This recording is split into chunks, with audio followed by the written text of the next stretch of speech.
UcanB with PA Cyber. And this week we're going to talk about a career in film and television. I've worked in the entertainment industry for 35 years and have done everything from get coffee to be the star, to be the director, to be the producer. And it's really been a lifelong passion of mine, and I continue to do it. I'm still a producer, and I work in the broadcasting side of it now more than I do get in front of the camera. Occasionally, I do step in front of the camera if the role is right, but for the most part, I'm behind the camera for now. I've always been into film and television. I would say my first influences were, as a child, my grandmother would take me to the Warner Theater every Saturday morning in downtown Pittsburgh, and we would see whatever the latest Disney film was. And we rarely missed, so I saw a lot of film, and I really would, when the lights would go out and the film would start, I'd be curled up in my seat the 90 minutes or 2 hours that the film would run. So that was sort of my first introduction to it. I was fascinated by it and passionate about it, and television as well. I can still tell you what was on television on Saturday mornings in Pittsburgh, starting at about 6 o'clock in the morning. Back in those days, television wasn't 24/7 like it is today. And at 6 o'clock in the morning, there'd be a little test pattern on the screen, and they would actually read the farm report at 6 o'clock in the morning. And the farm report consisted of how many cows there were in Allegheny County, and how many eggs there were, and how many bales of hay were made. And that was the farm report. And I didn't care because it was on television. So, and actually at 6:30, real programming would start. And then I would watch that, sit there with my bowl of Cheerios or Rice Krispies. That was another thing. We only had like 2 or 3 cereals back in those days. I mean, when they first came out with Fruit Loops and they came out with colored Cheerios that smelled like fruit, that was like rocket science. It was amazing. So back in those days, I used to sit in front of the TV with a bowl of cereal and just watch it and watch it and watch it. And that's really where I started to learn, and where I really got into the whole medium of mediums of film and television. Film goes back a long way, and people don't realize that film has been around since the 1800s. And the first sort of commercial use of movies didn't start till around 1898 with the Lumiere brothers in France. But prior to that, around, I think it was either the 1855 or 1870 something, a gentleman named Stanford wanted to see if a horse ever had all 4 hooves off the ground at the same time. So he hired a gentleman that was into photography back in those days, a very early form of photography, to photograph horses running to see if he could catch them with all 4 hooves off the ground. So they decided to do a little experiment, which was lining up 24 cameras about a foot apart from each other with tripwires on them. And they had a horse run through the tripwires and take individual photographs of the horse running. Well, they found that not only did at certain points horses do have all 4 hooves off the ground, but that if you flipped those prints of the horse, of the stills, it looked like they were running. It looked like a motion picture. So that was really the earliest form of, or what gave people the earliest ideas of, hey, we can do this. And it worked out to be about 17 frames per second. Silent movies, there was a day when movies didn't have sound, and silent movies run at 17 frames per second, very similar to that experiment, to that early experiment. The Lumiere brothers developed a process. We don't have time to go into the whole process, but they developed a process where they could film, develop, and then exhibit movies at the same time. And they would shoot things like workers leaving a factory or trains leaving the station. And so they would shoot very small bits of real life, and that was the earliest form of the movies.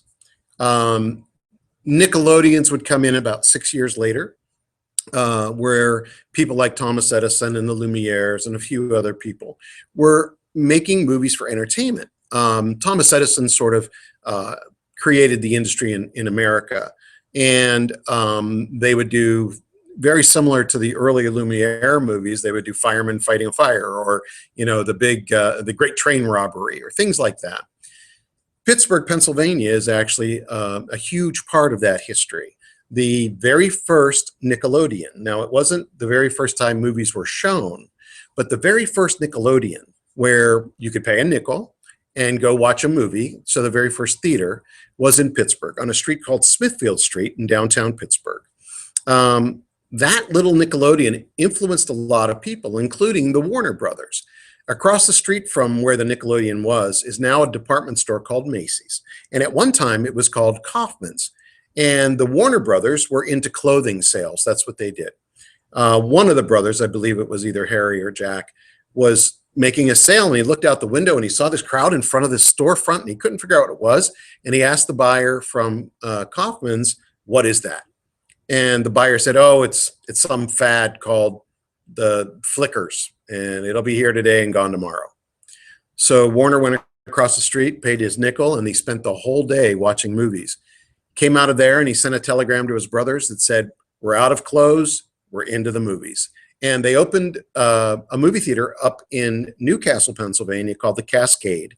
And that was one of the first things that the Warner Brothers did. So Western Pennsylvania plays a huge part in film history, along with going along with what the Warner Brothers did here. So going back to my career a little bit, I got interested in film and television at a very young age. And I knew it's what I wanted to do.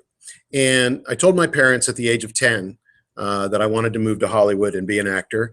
And my mother's response was, "I'll help you pack." But in all honesty, my parents were very supportive of what I was trying to do. And since there wasn't film and television schools like there are today, I was able to do theater. So I got involved in community theater. I worked with a lot of community theaters in Western Pennsylvania. And I really started doing that heavy when I was 14. When I was 12, my father gave me a camera because he knew I was into making movies, and that's what I really wanted to do with my life. And here's that camera. I brought it in with me today. And this is a Kodak Brownie movie f2.7. You can read that right on the screen there. And this little camera is called 8mm. It's an 8mm camera. And you actually had to get into a closet or somewhere where there was no light to change the reels of film in here, which was very similar to what went on in early Hollywood. And I'll open it up for you and show you. So you can see where the two spindles are there. And there would be a receiving spindle here, and your film would be over here. And you could actually, thread this thing around right through the grooves there and shoot movies.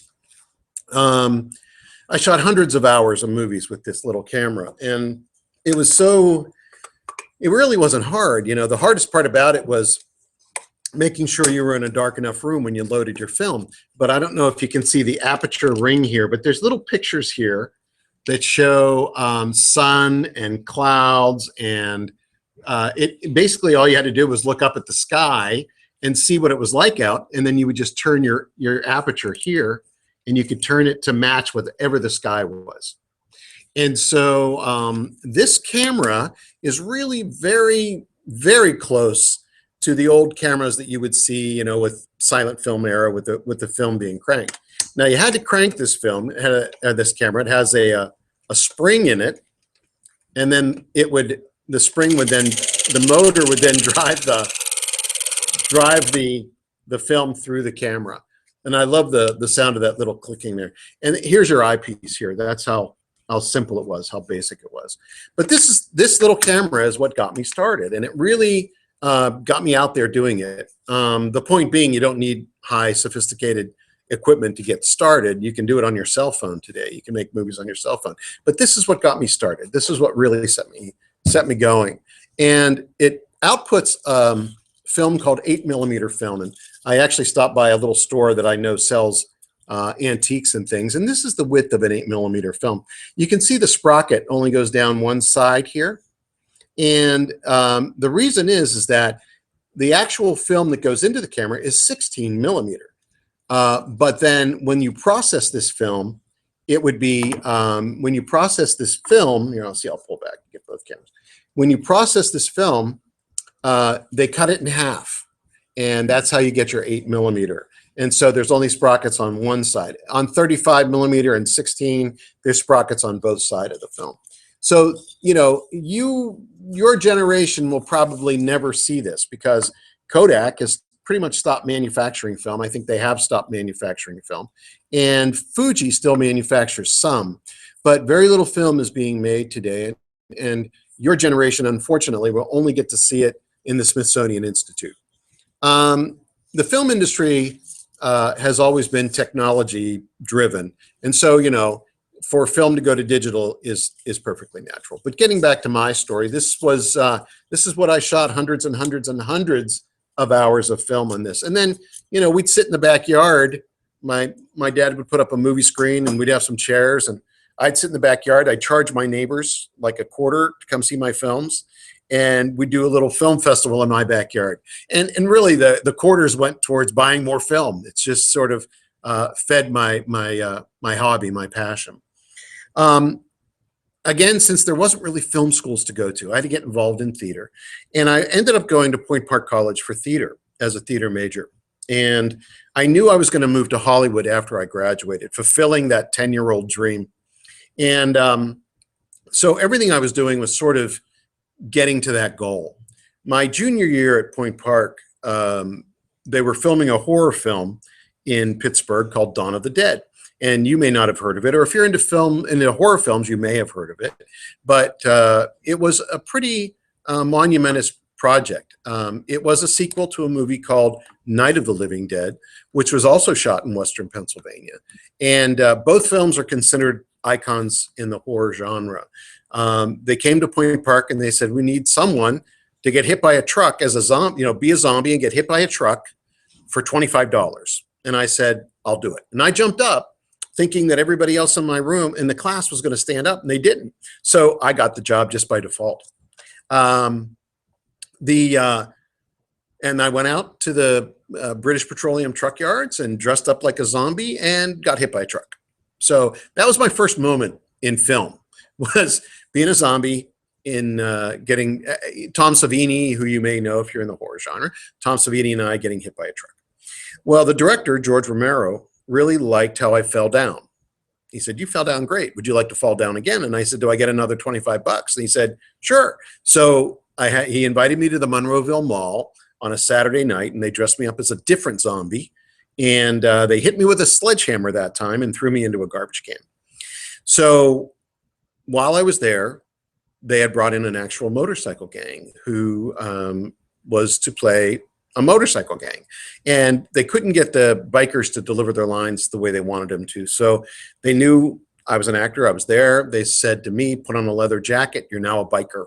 So I worked 35 more days on Dawn of the Dead as one of the bikers. And in a very early rough cut of the film, you see me riding into the mall as a biker and then me being a zombie. And so it was the first time I was ever in a scene with myself, and the last time I was ever in a scene with myself. But by the time they got to the final cut, the zombie part was cut out, the biker part was kept in. So I really never ended up being in a scene with myself. Anyway, but working in Dawn of the Dead, I met a lot of people. I networked, I met a lot of good people, met some people that were to become casting directors a few years later who remembered me. And they called me when they were doing a movie called Death Penalty, which was a NBC movie of the week. And I played the young cop. And it was an interesting experience. It was my first union project. I got into the Screen Actors Guild by doing Death Penalty. And I got paid around $650 to do Death Penalty. And then to join the union was $550. I had to go to New York to join the union, which was another $200. So I lost about $350 on my first job, but my first union job. But to this day, and we're talking probably almost 40 years later, I still get residual checks for Death Penalty. Now, granted, they're sometimes 13 cents. It costs more money to mail them to me than it's worth. But through the years, that project became so not only profitable for me because of that, but being in the Screen Actors Guild, I was able to do higher end projects. I was able to go on and do network television eventually and union movies. I graduated from Point Park and moved to Hollywood. And I got to California about 1979. And I took a lot of acting classes and workshops and worked my way through.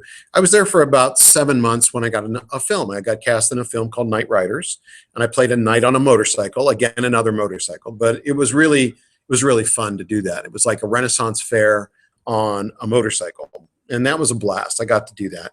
And then I went back to California, and I came back here to do Creepshow, also with George Romero. And after Creepshow, I went back to Hollywood and started auditioning. I got my first agent right after Creepshow, and it was a company called The Light Company. And they started sending me out for television shows. And that's really where my career started taking off. I was never the leading guy. You know, I was always the cab driver or the bus driver or the cop. I played cops a lot, detectives. And, you know, I was what they call a character actor. But it was steady work, nice, steady, solid work. And I did shows that you guys probably don't remember, but your teachers and your parents may remember shows like Night Riders and Dallas and Knots Landing, Perfect Strangers. I was very fortunate to work on all of those great shows, sitcoms and dramas. And I worked with some great actors from the day, like Larry Hagman and Phyllis Diller and Cloris Leachman and Steve Allen. And a lot of people that I got to work with were my heroes. I mean, I'd grown up watching a lot of those people. And so it was really a treat for me to get to work for them. And then I was working towards being that producer and producing things. And there was a show on called In Living Color. It was on Fox. And I had the opportunity to become the director of development for the Gold Company, which was the executive in charge company of In Living Color. So I got to work with guys like Damon Wayans and Keenan Wayans, Jim Carrey, all those guys, Jennifer Lopez, all those people that got their start on In Living Color, I got to work with and talk to on a daily basis. And that was really, really fun. In 1994, the Northridge earthquake hit, and we lost our home. I literally left my condominium with a jacket, a pair of pants, a pair of socks, a pair of shoes. My daughter was in her pajamas. She was 3 at the time. And my wife, baby, I think she had a sweatsuit on, and that was it. We lost everything else. So that's how I ended up back in Pennsylvania. We came back. I had property back here, and we came in, and it was supposed to be just a temporary move. We'll come back for a little while, get things back together, and then move back to California. What I learned when I came back was I love Pennsylvania. I love Pittsburgh, and the industry was changing. Again, it was going through a technological change. We were getting into the digital age. We were sort of moving into the era that makes this possible, where I can sit here in Pittsburgh and talk to you all over the state.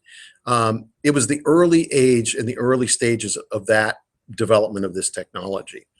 And I got into it. I really, really enjoyed where it was going because, you know, all of a sudden it was easier and faster to be creative. And it was a lot less expensive. If we were to do this classroom 15 years ago or 20 years ago when I got back, it would have been so cost prohibitive, we never would have been able to do it.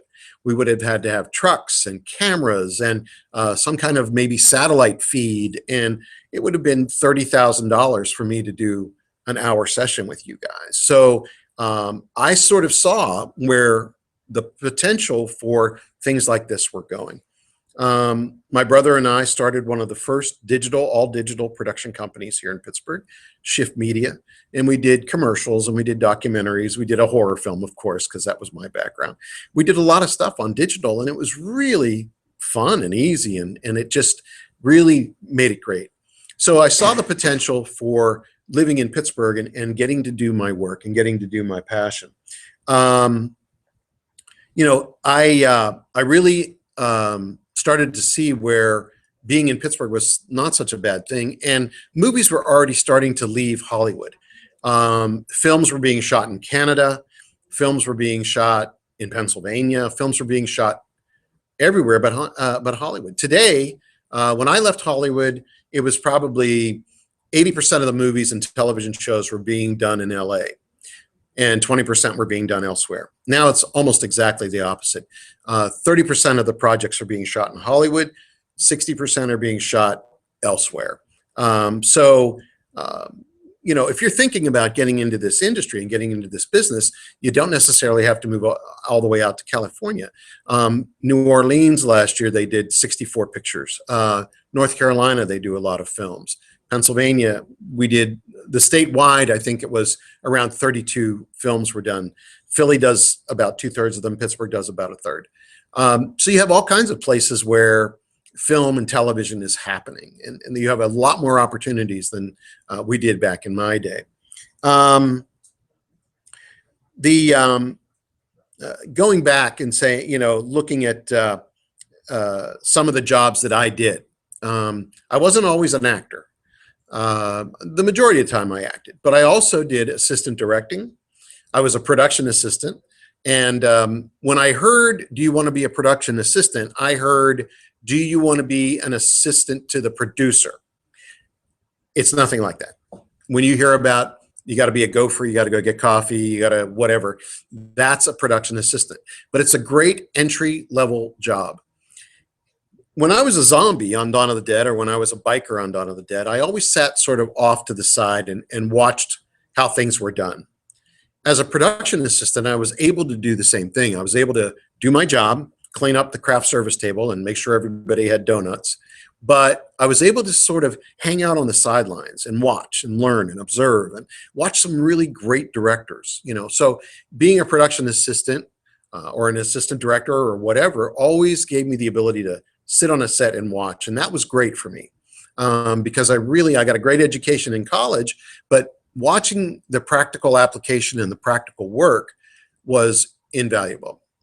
So I did a lot of things. I've done sound, I've done lights, I've directed, I've produced, I've done it all. And I love every aspect of it. So there's lots of careers in film and television. When you look at the credits of a film, you'll see executive director, you'll see, executive producer, you'll see producer, you'll see associate producer, you'll see co-producer. And you wonder, well, why does it need so many producers? Well, every producer has a different sort of function. The executive producer really watches the money. They are, if it's a studio project, if it's done through Universal or Paramount, they're a representative of that particular studio. The studio then puts an executive director on the set to make sure the money is getting spent correctly. They watch the budget. So executive producing is more of a sort of a financial position. Producer, which is what I like to do, hires the writer, hires the director, oversees the casting. It's really the ultimate creative position in a movie is the producer. And the co-producer is usually his partner. And there can be a bunch of co-producers. There can be, 5 or 6 of them, and there's really no set number. An associate producer is usually an entry position into a producer's job. They were an assistant that did well, that wants to move up the ladder. So they get that associate producer's position first. Or they're somebody's manager, or they're somebody's cousin that put $10,000 into the movie. Or, it's a position that really doesn't have a lot of hands-on time with the project. They're connected to it somehow, some way. They'll get a paycheck, but they're not necessarily involved. So those are really the 4 main kinds of producers that you can have. There's usually, not always, one director in a film. And a lot of times the director's in charge because they've earned that respect. They always work under the executive producer and the producer as far as making sure they're on budget and on time. All of those things have to come into play. But the director really, it's his vision on how the project is going to go. The writers, there could be multiple writers. Sometimes you'll see 4 or 5 names under writers. They simply do that. They write, they deliver the script. Writing is one of those parts of the entertainment industry where you can do anytime at any place, as long as you have a laptop or even a legal notepad and a pen, you can write. And it's actually a great way to get started, is to learn how to write films and write a movie. In online, you can find a free piece of writing software at Celtx.com, CELTX.com. And they offer free solutions for screenwriting. I believe the new package also has short story writing and television script and whatever, but it's free and it's easy to use once you sort of play around with it a little bit. If you're interested in writing, I highly recommend that you download Celtx at Celtx.com. I think they have a cloud-based solution now as well, but you can go ahead and get into that. But there's more than just around the camera, in front of the camera, behind the camera. There's wardrobe and makeup and hair styling and the Teamsters. Drivers make great money driving for movies. Sometimes I've worked on films where the drivers made more money than the director. That's another opportunity to get involved in the industry. Carpentry. If you're interested in working with wood, good carpenters are always needed to build sets and props and those sorts of things. So there's a lot more to working in the film and television industry than just being a star, than just being an actor or being a director or a producer. You can work around it and in it. And it's, you know, for me, I'm the wrong person to ask because, you know, I love it. I love what I do and I love doing anything. But if you're interested in the industry, and sometimes those are great entry positions. Harrison Ford, very successful actor today, was a carpenter. He started out as a carpenter. You know, people have started out as grips and gaffers. Grips are people that move lights around, and gaffers are sort of lighting designers on a set. They actually tell the grips where to put the lights. They'll talk to the director of photography, and that's another position there. They'll talk to the director of photography. He'll tell them what he wants the scene to look like. The gaffer will design the scene in his head, usually, because there's not a lot of prep time. And he'll tell the grips where to put the lights. So you'll see a lot of these credits now. Hopefully you'll understand what those are.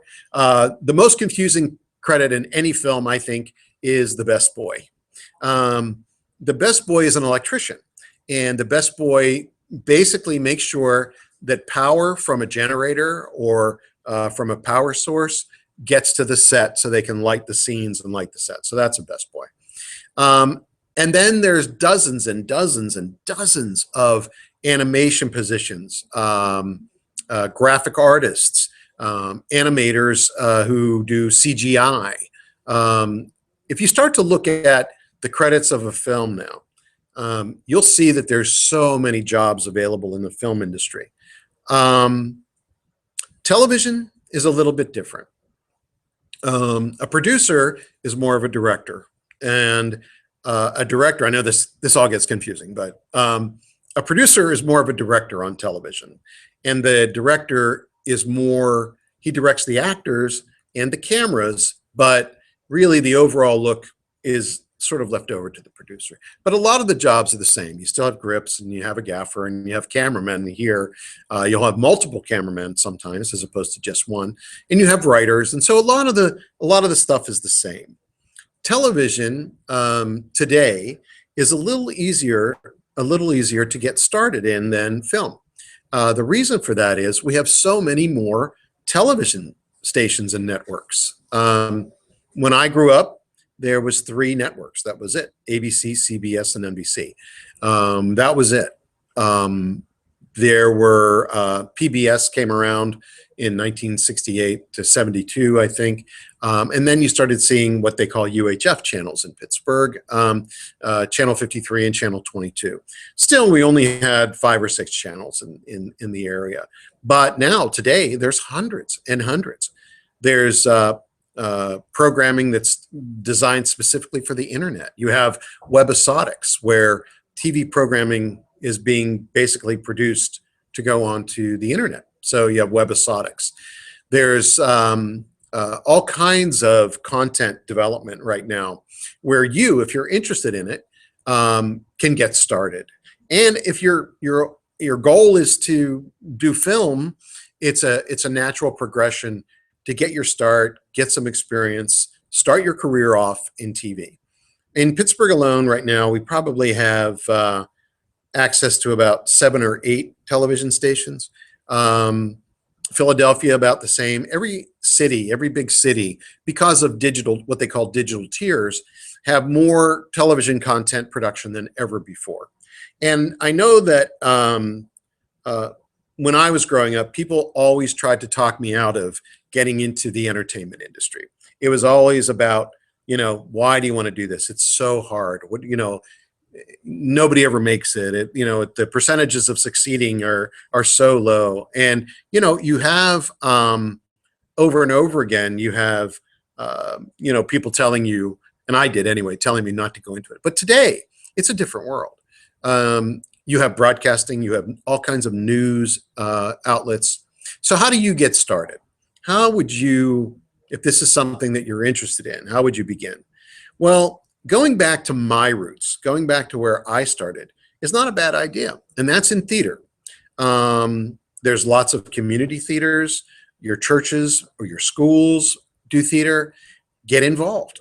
And you may not want to act, but maybe you want to work on the stage crew. You might want to move sets around. You might want to do the lighting or the sound, or there's lots of jobs you can do in theater. And there's lots of groups around where they would encourage young people like yourselves to get involved. And that's a great way to start, because you learn the discipline of entertainment. And the entertainment world really is a discipline. You have to be there on time. Making a movie, for example, a minute can cost thousands of dollars, depending on who's on the shoot. An hour of a movie that was shot here a couple of years ago, called Abduction was running about $50,000 an hour. So if you're late by even a half an hour, you're costing the production company $25,000. So the discipline of being where you're supposed to be, when you're supposed to be there, the theater is a great way to learn, because the curtain goes up at 8 o'clock. The audience has paid for their tickets. They're in the seats. You have to be ready to go. The entertainment industry, I know it's portrayed in the media as this sort of wild and crazy party, but it's not. Trust me.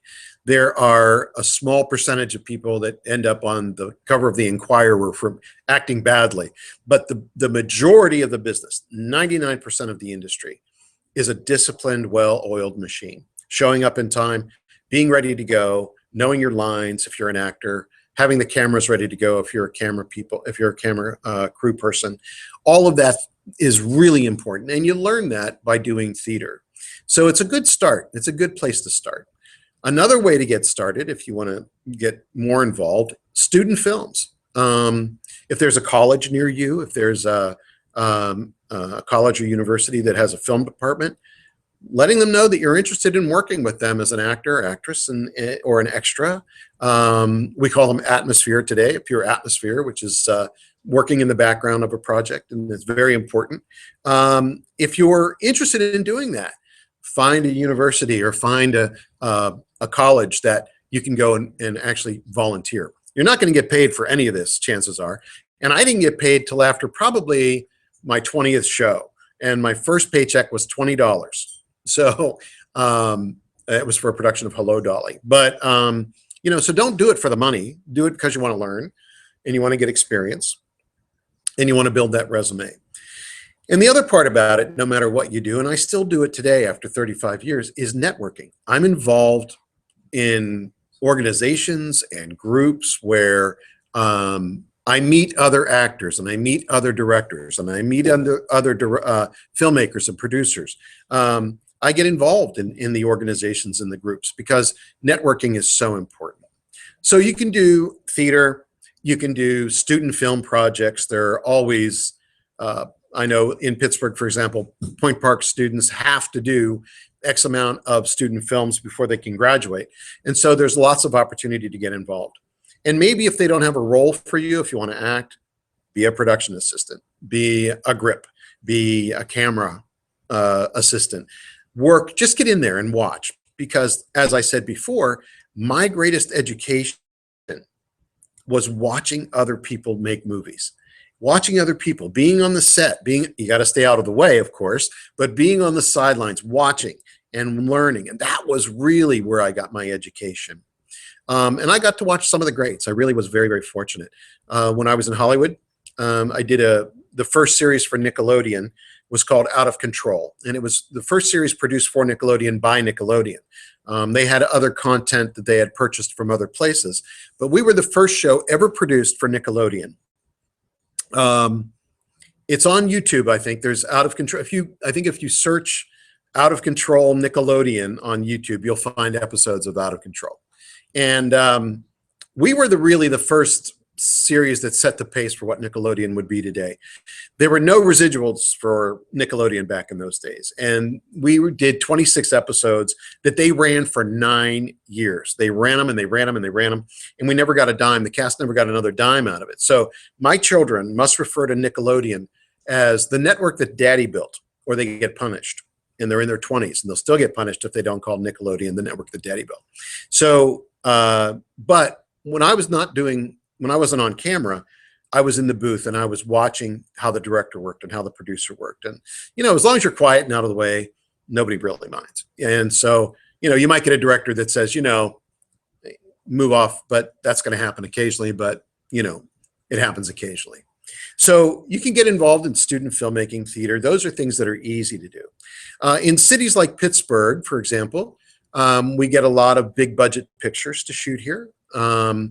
There's one shooting or just wrapped maybe called Let It Snow that shot here. A lot of high-powered stars were in it. Batman, The Dark Knight Rises was shot here in Pittsburgh.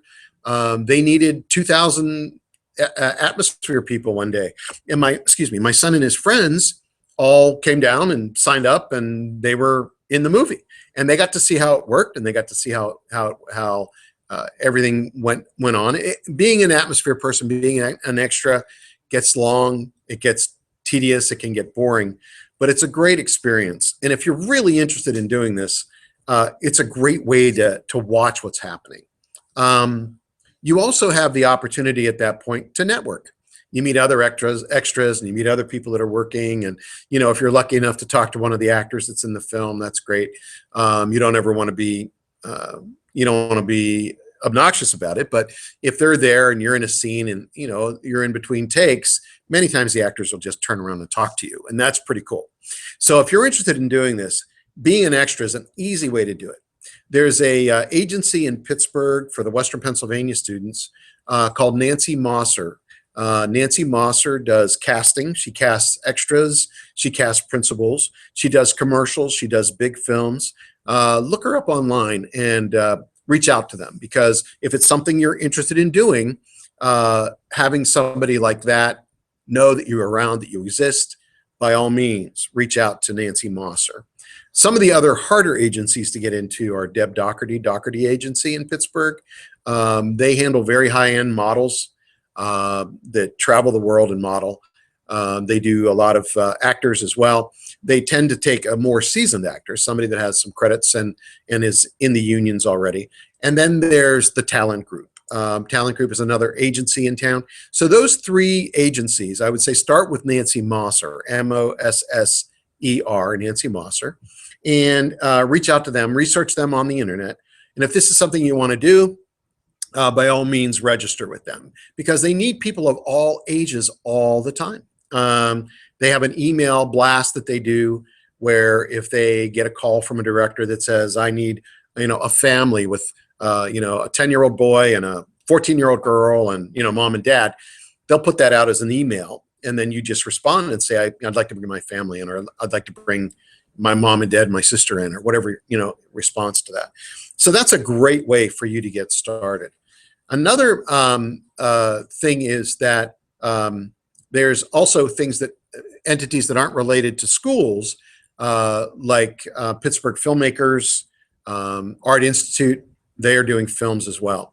So you can reach out to all of these entities and find out what's going on and get your name in their faces and let them know you exist.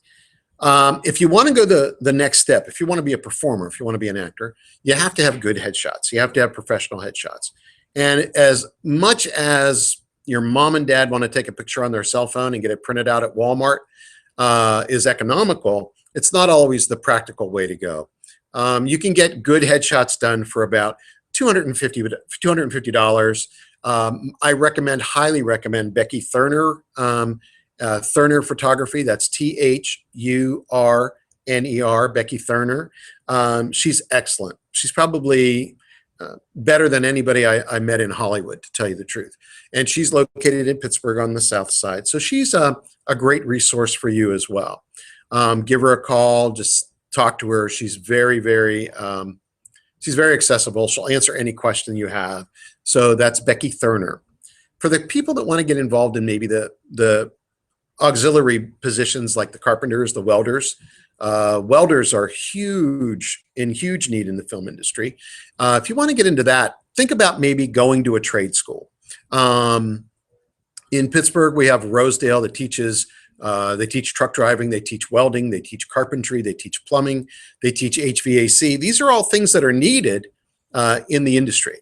So if college isn't for everybody, and if you don't want to go to college, thinking about, but you still want to get into the industry, going and getting one of those skills, getting trained for one of those skills, may be an easy way for you to get into the business. So wow, time really zoomed by. Time just flies. Do we have some questions, Brian? We'll go ahead and tell them. Okay. Questions, go ahead and send them in now. Yeah. If anybody has some questions, go ahead and ask. So I want to go back and talk about some of the writing procedures that you go through. You may have a short story in your head that you envision as a movie, that you see as potentially being a film. So the best way to get started is write the short story. Write whatever it is. Write it from beginning to middle to end. And really figure out who your characters are, really figure out who where your locations are, really figure out the whole script in the short story. Put that together first. Then go into Celtics like we talked about and put that into format. And basically you just follow along, character name, where are they, the location, action, and then the dialogue. And you just keep following along in the software, and it pretty much guides you. But first, write the short story. Take the time and really start from beginning to middle to end. I didn't mention that before, that that's really a best way to start, because it can be a little daunting to say, I'm going to sit down and write a movie when you've never written a movie before. But short stories tend to be a lot easier. Yes? Student Aaron wanted to ask Greer, first of all, he said Star Wars is a particular favorite of his. What's your opinion of those films, and what types of films and movies are you most interested in or do you enjoy? Yeah, good question. I love Star Wars. I love the original 3. I remember sitting in a theater in Monroeville. Actually, they're not there anymore. Showcase 22, and the theater was packed. And the minute they went into hyperdrive with the Millennium Falcon, which today, we can pretty much do that effect on our cell phones, but the whole theater went, whoa! It just, I just remember the response of hyperdrive, and that was pretty awesome. I loved that movie. I loved the original Star Wars. I guess it was episode 4 was the first one. And thought it was great. And Hollywood didn't want to make that movie. Nobody wanted to make it. George Lucas pitched that movie in Hollywood for 4 years. And no one would take it. So if you look at the credits, it's shot at Pinewood Studios in the UK because nobody here would touch it. And there's a lot of people that are kicking themselves now because they didn't get involved in that franchise. But it was an amazing, amazing picture. I see everything. Going back to my grandmother taking me to the movies when I was 5 years old every Saturday, I still go to a movie a week. I love the theater. I like the communal experience of it. I like theater popcorn better than microwave popcorn. I just love the whole experience of going to the movies. And so I go to see something every week. I like thrillers. I like psychological thrillers a lot. I like action films. I like sci-fi. I'm a little dismayed with where the horror genre has gone. It's too much. It's too much gore, too much. At the end of the movie, you're like exhausted from watching the movie, and I don't think that trying to figure out more and more ways to make it more and more gory is really where the genre should be right now. So I don't watch a lot of horror that much. Comedies, give me a good comedy. I'm a super critical of comedies because of my background in sitcoms and so on and so forth. But there's still a lot of good comedy stuff out there. And I like to go see animation. I go out to see the animated films. I don't have young children anymore, but when my kids were younger, we never missed an animated film, mostly because I wanted to see it, So I really like a lot of it. But if given a choice, I would go see a thriller over anything else. Another question. I know we have kids all over the state. Yes. This one focuses on Pittsburgh. That's what we know. They're starting to film a lot more movies in Pittsburgh. Yes. Recently, over the past few years, and they're looking for extras, I'm sure, time to time in these movies. Do you have any suggestions as to how to get like an extra role or just in the crowd if somebody wanted to try to get themselves in film? Yeah, that was Nancy Mosser, who I mentioned earlier. You don't have to be in a union. You don't have to go to school. You don't have to have a degree. Just go on to, and I think it might be nancymossercasting.com. But if you just Google Nancy Mosser casting in Pittsburgh, you can go on their website, and this is a place where you can just put a simple photograph up there and register. Nancy Mosser probably does, I want to say 95% of the atmosphere casting for the big pictures that come into Pittsburgh. And I'm trying to think in the Philadelphia side of the state, it might be Mike Lemon over there, Lemon Casting. I can't remember. But if you call the Philadelphia Film Office, and Sharon is the film commissioner over there. If you reach out to the film office in Philadelphia, or if there's a film office wherever you are in the state, they will tell you exactly where to go to get registered to be an atmosphere person or to be an extra. That's a great resource. So Pittsburgh, you can reach out to the Pittsburgh Film Office to see what projects are coming into town, what's coming here. You can do the same with Philadelphia and find out what's happening, and then reach out to Nancy Mosser and say, I'm interested in being atmosphere. How do I start? And that's the best way to go. Now I'm waiting. Any other questions? We'll have a few more minutes. I have a question for you, Marty. Yeah, Mike. What has caused sort of the resurgence of all the films being in Pittsburgh now? Why are the producers and directors all coming to Pittsburgh? Well, there's a couple of reasons. First of all, Pennsylvania has a pretty decent incentive. We're rated as about 7th as far as incentives go. And the incentive is people get tax breaks for shooting in Pennsylvania. That's one of the reasons. The other reason is the more people shoot here, the more people realize how cool of a place it is. You can go 15 minutes out of Pittsburgh and you have cows. You can go 45 minutes to Ohiopyle and you have whitewater rafting and the woods and rocks, so it looks like Wyoming or Montana or out west. You can shoot in downtown Pittsburgh on a street called Ross Street, and it looks like the 1800s because you have Pittsburgh's old county jail is there, the old courthouse is there, and they're big block buildings. And movies have shot there, like Mrs. Sophie's Lover took place in the 1800s, shot there.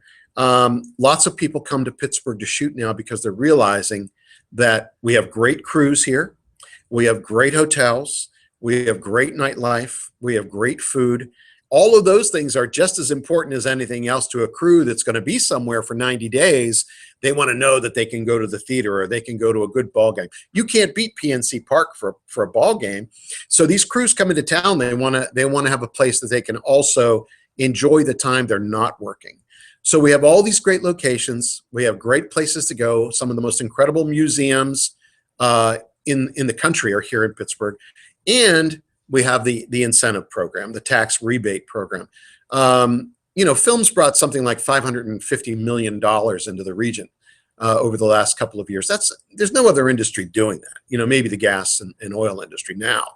But for years, some years there was $75 million, $80 million was brought into the region because of the film industry. So I think those are really the major reasons as to why people are shooting here. And we're friendly people. Pittsburgh is a friendly place to shoot. So those are the reasons people come here. Mentioning museums real quick. There's a museum on the north side of Pittsburgh called the Museum of Photographic Antiquity. And it is very, very cool. It's probably the best kept secret as far as museums go in the area, but it's on the north side. It may be $15 to get in or something like that. There may be a student rate, but they've got cameras and projectors and daguerreotypes and glass types. Those are forms of early photographs. They have great collections of all of that stuff. And if you're in Pittsburgh, you should definitely check it out sometime.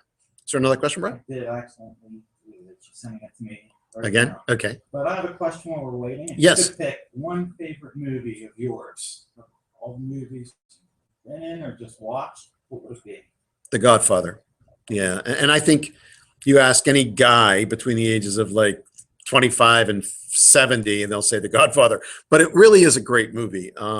I think it's the most perfect American movie ever made. It's got incredible directing, incredible script, the camera work, the lighting, the props, the sets, the timing of it. It's just absolutely beautiful. It would be The Godfather. Second, on the classic side would be Casablanca with Humphrey Bogart, and it's a classic. It's a great movie. And I still love things like The Wizard of Oz. Yeah. Oh, yeah. All right, I'm just going to read here. Brianna sent me a paragraph. Okay. She wants to know, is there a way to learn the format of a screenplay without using a program and without taking a class? She's tried to write a screenplay, but she only knows the format of a script for a play, and there's no class at the school for screenwriting. So she was wondering if you had any suggestions, somebody trying to just learn and figure out how to write a screenplay on their own. Yep. And she followed up with saying, better question maybe, is there a way to access screenplays to see the format of how a screenplay is written? Yes. My first suggestion would be go online and search screenplays. And there's thousands of them there. I mean, you can, there are probably, websites that are dedicated to screenplays. A lot of them have never been produced. A lot of them are by young writers like yourself who want to put it somewhere, so they put it online so people can read it, and maybe somebody will read it and love it and write them a check for $6 million. So there's lots of things online. Go to Celtics, go to celtx.com, download the software, and then you can reach me. I'll give you my email. Sure. You can reach me at my personal email, which is Marty, MARTYS for Schiff, my last name, 40, Marty S40 at yahoo.com. If you write to me, I'll send you a couple scripts, and I'll also be more than glad to mentor you a little bit to help you get started in writing. Can you read that just one more time? I'm going to put your email. Yep, it's Marty, MARTY, S as in Sam, 40, Marty S40 at yahoo.com. You can reach out to me, send me what you wrote. I'll be more than glad to critique it. We did a program a couple of days ago for UcanB, and a student came up and handed me 2 scripts and asked me if I would read them for him. So always glad to do that. By all means, reach out to me. Any more questions there, Brian? That's it on my end right now. Okay. Well, now you have my email address. Feel free to reach out to me if you think of something later on. This has been really, really fun. I've got hours and hours of more to share, and keeping this down to 1 hour was difficult for me, and trying to narrow it down. But I really enjoyed the chance and opportunity to speak with you. And by all means, keep in touch and have a good day.